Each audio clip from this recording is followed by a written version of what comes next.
আসসালামু আলাইকুম।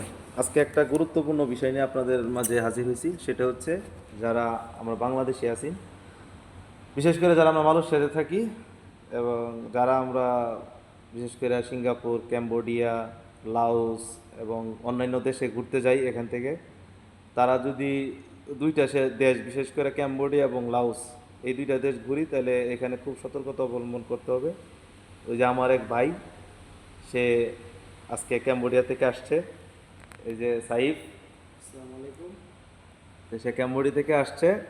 তাই আসার পরে তার যে অভিজ্ঞতা আর কি, এই অভিজ্ঞতাটা আমরা এখন শেয়ার করব। সে কি কি প্রতিবন্ধকতা তার সৃষ্টি হয়েছে এবং সে অনেক ব্যস্ত হয়েছে। সে যখন এখান থেকে ব্যাক করবে, মালয়েশিয়া আসবে, এইখানেও তার অনেক ধরনের হ্যারাসমেন্ট করা হয়েছে।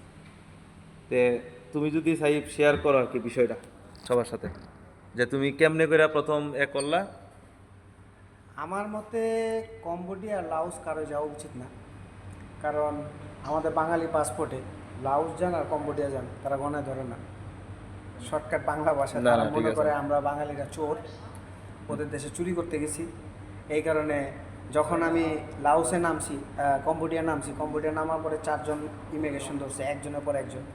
কমসে কম আধা ঘন্টা 1 ঘন্টা আমার বসায় রাখছে, নানান রকমের কোশ্চেন করছে, ডলার আছে কি না সব কিছু ডিটেল জিজ্ঞেসে। সব কিছু দেওয়ার পরও তারা আমার আধা ঘন্টা 1 ঘন্টা বসায় রাখছে।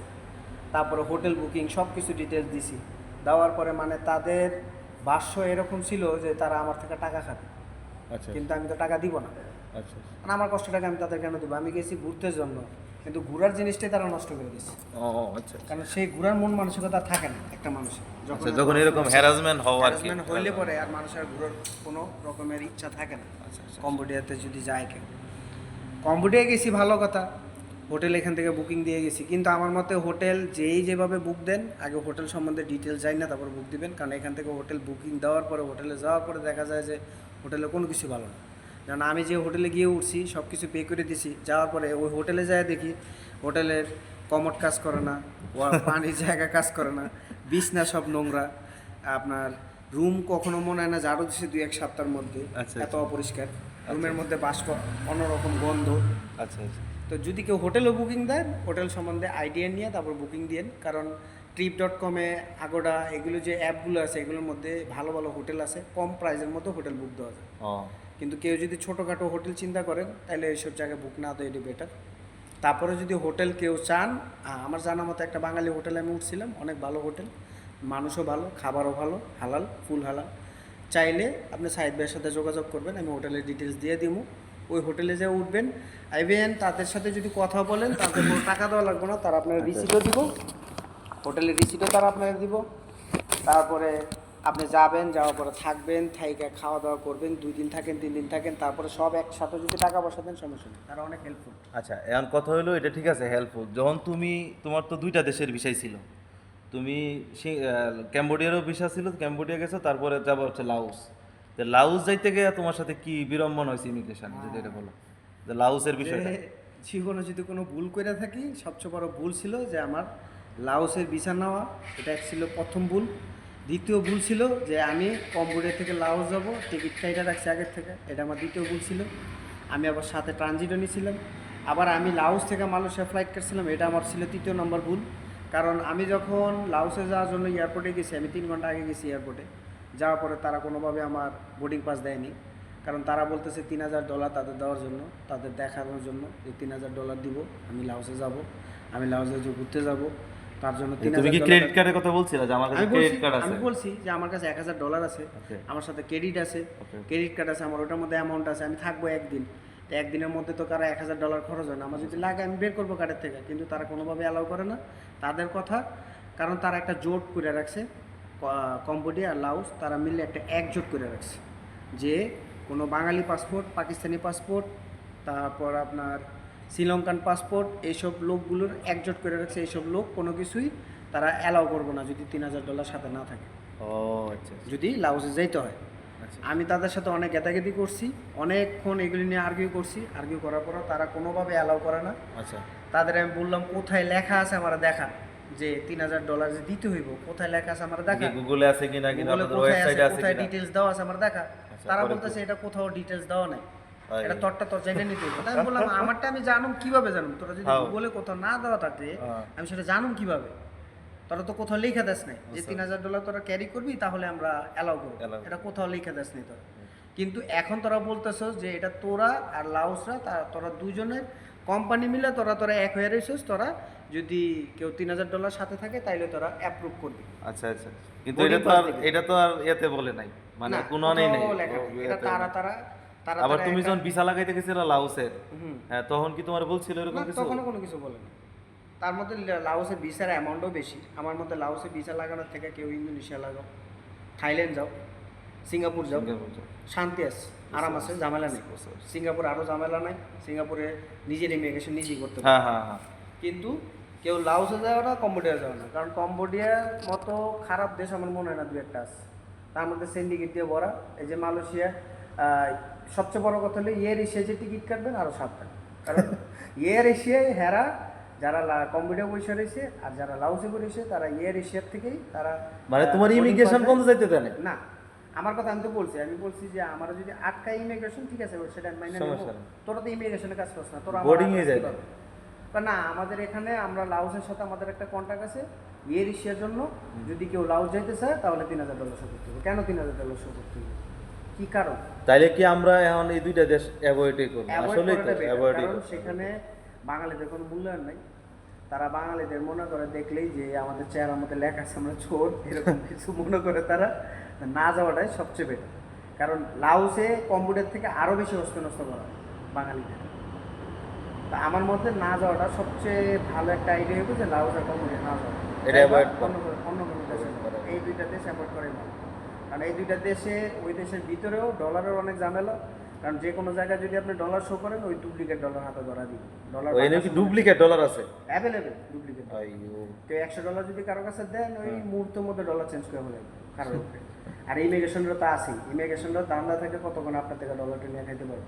আপনি যদি চালু থাকেন আপনাদের ডলার নিতে পারবো না, কিন্তু ওই দেশে আপনার যতই চালু থাকেন একটা না একটা আপনার ঝামেলা ভালো। ঝামেলা ফালাই দিয়ে। আমি আসার সময় আমি মালয়েশিয়া আসুন, তারপরে আমার সাথে অনেক রকমের ঝামেলা। ও আচ্ছা আচ্ছা, সরি সরি, এটা একটু শেয়ার করো যে মালয়েশিয়া যেতে গেলে তোমার কি প্রবলেম করছে? তুমি তো মালয়েশিয়া চলে আসবে, তোমার ওয়ার্ক পারমিট আছে। আমার ওয়ার্ক পারমিট আছে। ওকে। আমি আসার সময় আমার বলতেছে তুই যে মালয়েশিয়া থাকোস ভিসা কই, আমি কি ভিসা ই ভিসা আছে, তাহলে রিএনটি ভিসা কই, আমি কি রিএনটি ভিসা তো তুই একমাত্র তখন পাবি যখন একটা দেশ তুই ঘুরে আবার অন্য দেশ থেকে যখন আবার যাবি তখন তো রিএনটি ভিসা লাগবে। কিন্তু আমার নতুন ভিসা, আমি এখন মালয়েশিয়ার থেকে তোদের দেশে আসছি, আমার এক্সিট দিছে, আমি যখন এন্টার করুম তখন আমার রিএন্টার দেবে। কিন্তু আমি থাকো এখনো ইন্টারই করিনি, তা আমার রিএন্টার কোথা থেকে? তারা কোনোভাবেই মানতে নারাজ তাকে কথা, কারণ মূর্খরা কিছুই বুঝে না, বুঝে কচু, ঠিক আছে? ওরা বুঝে কচু কোনো কিছু। তারপরে তোমার পাসপোর্টটা দেয় তারপরে দিয়েছে, আমি আবার পুরান দুটো পাসপোর্ট পাসপোর্ট, গুলো। আমি ভাগ্য ভালো আমার দুইটা পাসপোর্ট সাথে করে নিয়ে গেছি। আমি দুইটা পাসপোর্ট বাইরে করে তাদের দেখাইছি যে আমি মালয়েশিয়া 10 বছর যাবত থাকি, আমি ওখানে কাজ করি, তোদের দেশে আমার থাকার কোনো ইচ্ছা নেই, তোদের দেশে করার আমার কোনো ইচ্ছা নেই, আমি চলে যেতে পারলেই বাঁচি। আর এই দেখ এই যে এই আমার পাসপোর্ট, আমি বাংলাদেশ থেকে মালয়েশিয়া থেকে যখন বাংলাদেশ গেছি এক্সিট দিয়েছি, যখন আবার এন্টার করছি এই যে রিএন্টার আছে, এগুলি সব কিছু দেখানোর পরে আধা ঘন্টা গেদাগেদি করার পরে তারপরে তারা আমার বোর্ডিং পাচ্ছে। আচ্ছা, থ্যাংক ইউ। তো এটা তো আসলে তোমার মানে খুব একটা অভিজ্ঞতা। হলিডের জন্য আমি হলিডেতে যাইনি, অনেক বড় হেডেক নিয়ে আসছি, ঠিক আছে? ও আচ্ছা। মানে কষ্টের কোনো শেষ সীমানা ছিল না। তাহলে আমরা এটা এই সাইফের এইগুলো avoid করাটা সাইফের কথা থেকে আমরা এতটুকুই আসছে। আমরা যারা ক্যাম্বোডিয়া, বিশেষ করে মালয়েশিয়া থেকে যারা আমরা ক্যাম্বোডিয়া এবং লাউস যাব এরকম চিন্তা ভাবনা করছি, তারা আর একটু সচেতন হই এবং এরকম বিড়ম্বনার যদি সবাই পড়ে, কারণ তার দেখা যাইছে এখানে 3টা টিকিট মাই কীরকম, সে ক্যাম্বোডিয়া গেছে, ক্যাম্বোডিয়া থেকে সে লাউস যাইতো, লাউস থেকে আবার সে মালয়েশিয়া আসতো। তো এইখানে হয়েছে কি ব্যাপারটা, সে ক্যাম্বোডিয়া গেছে ঠিক আছে, এখানে একটু হ্যারাসমেন্ট হয়েছে, আবার যখন সে বের হয়ে আসবে, সে লাউসের উদ্দেশ্যে রওনা দিবে, সে তারে বোর্ডিংয়েই দেয় না।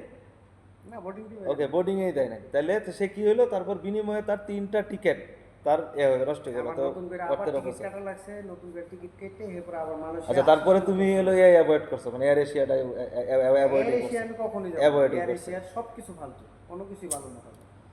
আসলে হয়তোবা আমি মানে কথাটা বাংলায় বলতেছি তো এর জন্য হয়তো হয়েছে। তো এয়ার এশিয়া যদি এই কথাগুলো শুনতো আর কি, আমাদের অবশ্যই আমাদের জায়গা আছে। ইমেল করেছি এয়ার এশিয়া বলে আমাদের এরকম কোনো নিয়মই নেই, তো তোদের নিয়ম না, এটা তো তোদের জানার কথা। ও যে এখানে বসে তারা সিন্ডিকেট করতেছে, এটা তোদের জানার কথা। আর ওইখানে যারা বসে আছে তারা তো বলতেছে যে আমাদের ও তুমি মেইলও করছিলা যে এয়ার এশিয়ারে হ্যাঁ এর এসে মিল করা হয়েছে, তারা বলতেছে এরকম কোনো আমাদের নিয়ম রুলস নাই রুলস নাই, কিন্তু তারা Rules বানায় নিছে। কম্পিউটারে তারা রুলস বানায় নিছে, নিজস্ব রুলস। $2500 দেখাও। লাস্টে আমি বললাম যে তোদের যে উপরের লেভেলে যে আছে ম্যানেজার আছে তারা নিয়ে তার সাথে আমি কথা বলবো। হুম তার সাথে কথা বলতে গেছি, সে সেম গান গাইতেছে। $2500 নিয়ে আস, মানে $500 কমছে। $2500 নিয়ে আমাদের শো কর, তাহলে আমি তোর বোর্ডিং পাস দিই। এখন আমি চিন্তা করলাম, ধরেন $2500 আমি আনলাম, আনার পরে যদি তারা আবার আমার থেকে টাকা খাইতো, কিছু করার থাকতো আমার? না, কিছু করার নেই। তো বেটার আমি যাই নাই, আমি অ্যাভয়েড করছি। আমার টাকা মাই গেছে, আমি নতুন করে আবার মালয়েশিয়া প্লেনে টিকিট কাটছি। আর যাতে কোনো ভাইয়ের এরকম বিড়ম্বনা সৃষ্টি হইতে না হয় এবং আর কোনো ভাই যাতে এরকম যায়া না, আমার মতে এর- যাওয়া উচিত না। এর ঠিক না এই হয় কম্বোডিয়া, লাওস সবাই অ্যাভয়েড করা বেটার, কারণ এখানে গেলে ঘুরাতে বেশি, হেডেক নেওয়া লাগবে বেশি, হাস্ত অনেক বেশি করা হয়। সে হচ্ছে বেটার হইব অন্য কোনো কান্ট্রিতে এখন, কারণ কম্বোডিয়া ভিসা উঠাইতে তোমার গাড়ি ভাড়া সহ খরচ যাবে 300 টাকা। আবার লাওসে ভিসা উঠাইতে গেলে 300 রিঙ্গিত, গাড়ি ভাড়া সহ 350-400 টাকা। তো 400 টাকা তো আমি ইন্দোনেশিয়া লাগাবো ইন্দোনেশিয়া আমি 400 টাকা তো লাগালে ইন্দোনেশিয়া আমার খাবার। আচ্ছা আমরা একটু শুরু করে দেই। ঠিক আছে, এই হলো আসলে অভিজ্ঞতা, লাইভ অভিজ্ঞতা, মানে এইমাত্রই আসছে সে, হ্যাঁ এইমাত্রই আসছে, এই যে ব্যাগেজ এইমাত্রই সে আসছে মালয়েশিয়া এয়ারলাইন্সে ক্যাম্বোডিয়া থেকে। তো আমরা যারা বাংলা ভাষাভাষী এবং যারা আমাদের দেশের এবং যারা আমরা বাংলা বুঝি কিংবা আমরা বাংলায় কথা বলতেছি, আমাদের বাংলাদেশি ভাই আছে, হ্যাঁ সবাইকে বলবো অন্তত এই দুইটা দেশ অ্যাভয়েড করার জন্য, কারণ অভিজ্ঞতাটা তো আপনারা শুনলেন। তাই আর কর্তৃপক্ষও আসলে তো এভাবে মেসেজগুলো মানে আমি চেষ্টা করব যে তাদেরকে এই মেসেজগুলো দেওয়ার জন্য যে যাবো এরকম না ভাই, করে। আমি নিজেই যাবো, ঝামেলা কদিন যাক, যাওয়ার পরে আমি হ্যাঁ তো নিজেই যাবো। সবাইকে লাওস এম্বাসিতে যাই বলবো যে তোদের এই ধন্যবাদ। এবং শুনলাম সাইফের কথা, তো আমরা সবাই যখন যে কোনো দেশের জন্য ট্রাই করব তখন আমরা নিজেরা জেনে বুঝে এবং কোনো আছে কিনা, কি করতে হবে, কীরকম প্রসেস, কেমনে কি, সেটা কিন্তু সাথে হবে। তো ঠিক আছে ইনশাল্লাহ, সাইফ ভালো থাকো। আসসালামু আলাইকুম সবাইকে, আসসালামু আলাইকুম, শুভরাত্রি।